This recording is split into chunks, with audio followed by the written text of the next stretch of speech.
कल है 16 अक्टूबर और कल है शरद पूर्णिमा का दिन, जो बहुत ही शुभ और फलदायी होता है। तो कल के दिन महालक्ष्मी की जो है प्राकट्य दिवस भी है, यानी कि जन्मदिन भी है। कहते हैं कि समुद्र मंथन के समय लक्ष्मी जी का प्राकट्य शरद पूर्णिमा के दिन ही हुआ था। तो इस दिन चंद्रमा तो अमृत की वर्षा करता ही है, साथ में महालक्ष्मी जी का भी विशेष महत्व है। तो इस दिन जो हम उपाय करते हैं, जो पूजा पाठ वगैरह करते हैं, उसका हमें करोड़ों करोड़ गुना फल मिलता है। और ये कहते हैं कि आज के दिन शरद पूर्णिमा के दिन जो माँ लक्ष्मी हैं, वो चाँद की चाँदनी में पूरे विश्व में भ्रमण करती हैं। तो जो पूजा पाठ भक्ति में लगे रहते हैं, तो माता रानी उन्हें आशीर्वाद देती हैं और उनकी सभी कामनाओं को पूरी करती हैं। तो शरद पूर्णिमा के दिन किए जाने वाले उपायों में से गुरुजी ने बताया है कुछ उपाय, तो उन्हें ज़रूर कर लेना। साल भर में केवल एक यही दिन होता है जब आप इन उपायों को कर सकते हैं, और उसके अलावा इन उपायों को और किसी दिन नहीं किया जा सकता, क्योंकि शरद पूर्णिमा का अपने आप में बहुत ज़्यादा महत्व है। इसकी चाँद की रोशनी जो अमृत की वर्षा करती है, उसमें औषधीय गुण इतने आ जाते हैं, तो इसलिए इस दिन खीर भी बनाई जाती है। ख़ैर, ये तो दूसरी वीडियो में मैंने बात की है, तो आज हम बात कर लेते हैं कि कौन-कौन से उपाय हम इस में कर सकते हैं। तो प्लीज़ उपाय शुरू करें, इससे पहले मेरी आपसे ये रिक्वेस्ट है, आप मेरे चैनल को ज़रूर से ज़रूर सब्सक्राइब कर दें, लाइक, कमेंट और शेयर भी करें। तो उपाय इस प्रकार हैं। गुरुजी ने बताया है कि जिसकी कोई मनोकामना पूरी नहीं हो रही है, साल भर हो गया सारे उपाय करते-करते, लेकिन भोलेनाथ उसकी मनोकामना पूरी ही नहीं कर रहे हैं, उनकी प्रार्थना सुन ही नहीं रहे हैं, तो शरद पूर्णिमा के दिन ये एक उपाय कर लें और अगली शरद पूर्णिमा आने तक उसकी जो भी मनोकामना होगी, वो भोलेनाथ हर हालत में पूरी करेंगे। तो उपाय किस प्रकार है?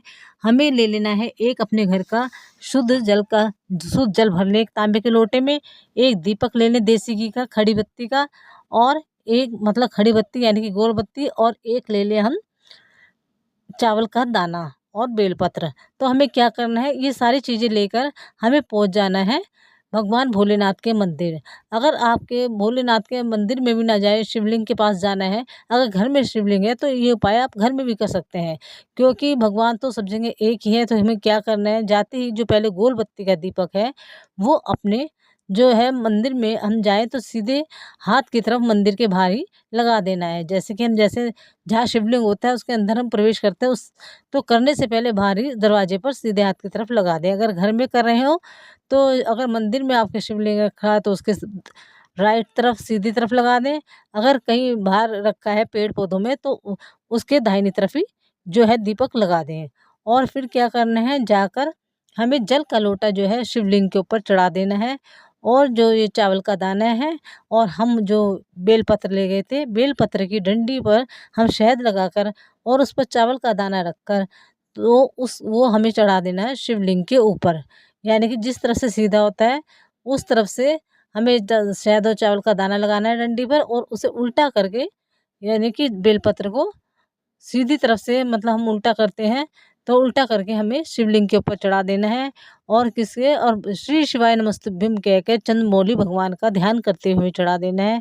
अपनी जो भी मनोकामना है वो भगवान भोलेनाथ के आगे प्रार्थना करनी है कि हे भोलेनाथ, मैं इस साल भर से भटक रही हूँ, मैंने कितने उपाय कर लिए हैं या भटक रहा हूँ, तो हे प्रभु मेरी ये मनोकामना पूर्ण करें। तो निश्चित ही रूप से गुरुजी ने बताया है कि हर हालत में तुम्हारी ये मनोकामना दूसरी शरद पूर्णिमा के आने से पहले-पहले ज़रूर पूरी हो जाएगी। तो बस ये इतना छोटा-सा उपाय है, और इस उपाय को करने के बाद अपने घर आ जाना है। और अब इसके बाद एक और उपाय है शरद पूर्णिमा का, तो वो है उन लोगों के लिए जिसके शरीर में दाँत, खाज, खुजली हो, एक्जिमा हो, या किसी तरह की शरीर में गाँठ हो गई हो, तो उसके लिए भी पूज्य गुरुदेव जी ने जो उपाय बताया है, वो बहुत ही ज़्यादा रामबाण उपाय है, उसे ज़रूर करके देखना। जैसे शरीर में कहीं भी सफ़ेद दाग, काले दाग, कैसे भी मतलब स्किन संबंधी बीमारी होती है, तो ये उसके लिए उपाय है, तो ज़रूर करें। तो हमें इसके लिए क्या करना है, पीपल के 5 पत्ते ले लेने हैं हमें, और 5 पत्तों में हमें जो शरद पूर्णिमा की रात्रि में हम चावल की खीर बनाते हैं, तो उन 5 पत्तों के ऊपर, पीपल के 5 पत्तों को एक प्लेट में रख लें, और उनके ऊपर थोड़ी-थोड़ी सी खीर हम रख लें, और उसे हम चाँद की रोशनी में 10 से 12 बजे के बीच हम चाँद की रोशनी में उन पीपल के पत्तों को रख दें। और हमें क्या करना है, और हमें ले लेना है दीपक, और उनके ऊपर हमने जैसे पीपल के पत्ते रखे हैं, और साथ में हमें इस तरह से दीपक भी ले लेने हैं, और दीपक जो हमें लेने हैं वो कितने लेने हैं, हमें लेने हैं 5 या 7, और उसमें हमें भर लेना है देसी गाय का घी और खड़ी बत्ती हमें इसकी रखनी है। तो देसी गाय का घी भरकर हमें वो छत पर ले जाने हैं वो दीपक भी, और उनके ऊपर इस तरह से प्लेट ढक देनी है दीपक के ऊपर, जिससे जो दीपक की कालिस है वो प्लेट के ऊपर लगती रहे। फिर हमें क्या करना है, जो पूरी रात जब तक ये दीपक जलते हैं वो प्लेट उसके ऊपर ही ढकनी है। इससे क्या होगा, जो फिर प्लेट के ऊपर जो है हमने जो दीपक के ऊपर इस तरह से ढकी थी तो कालिस उसके ऊपर इकट्ठी होने लगेगी, और उसे हमें क्या करना है, जब हमारे दीपक शांत हो जाएंगे कालिश को उतार कर किसी बर्तन में इकट्ठे कर लेनी है। और जो दीपक हमारे वहाँ पर रखे हैं वो जिसमें हमने खीर रखी थी पीपल के पत्तों में, तो वो हमें ले जाकर जिस के भी खाद कोई भी रोग हो अपने घर में, किसी को कोई भी रोग हो, कोई बीमारी हो, तो थोड़ा-थोड़ा सबको ये दे देना है, और पीपल के पत्ते को ले जाकर हम वहीं रख दें जहाँ से लाए थे, या इसे किसी नदी में प्रवाहित कर दें।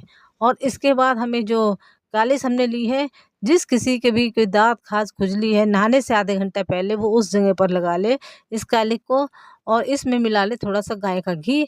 तो गुरुजी ने बताया कि 1 हफ्ते के बाद ही उसकी जो ये बीमारी है ये कटने लगेगी और ठीक होने लगेगी। बहुत ही रामबाण उपाय है, इसे एक बार ज़रूर करके देखना, और बहुत ही ज़्यादा सटीक है और बहुत ही ज़्यादा फलदायी है। क्योंकि साल भर में एक ही बार शरद पूर्णिमा का दिन आता है, तो ऐसे ये उपाय करने का केवल आपके पास एक ही मौका है, एक ही अवसर है, तो इस उपाय को करे बिना चूकना नहीं है। और जैसे मैंने दीपक बताया है 5 दीपक लेने हैं, आप ये वैसे दीपक का ये है 5 या 7, ये आपकी मर्ज़ी है जितने भी ले सकते हैं, और चंद्रमा की रोशनी में रखकर ही हमें ये उपाय करने हैं। दीपक को भी चंद्रमा की रोशनी में रखकर जलाने हैं, और जो पीपल के पत्ते हैं उन्हें भी हमें खीर जिनके ऊपर हमने खीर रखी है, उन्हें भी हमें चाँद की रोशनी में रखनी है। तो ये बहुत ही ज़्यादा अचूक उपाय होते हैं साल भर में, और उपाय को तो हम फिर कभी भी कर सकते हैं, लेकिन ये एक ही दिन के उपाय हैं, और इसे ज़रूर करना। मुझे पूरी उम्मीद है आपको लाभ होगा, और इन उपायों को करके आपके सब रोग कटेंगे। तो भोलेनाथ आप सब पर कृपा करें। जय श्री कृष्णा, जय श्री राधे, हर हर महादेव।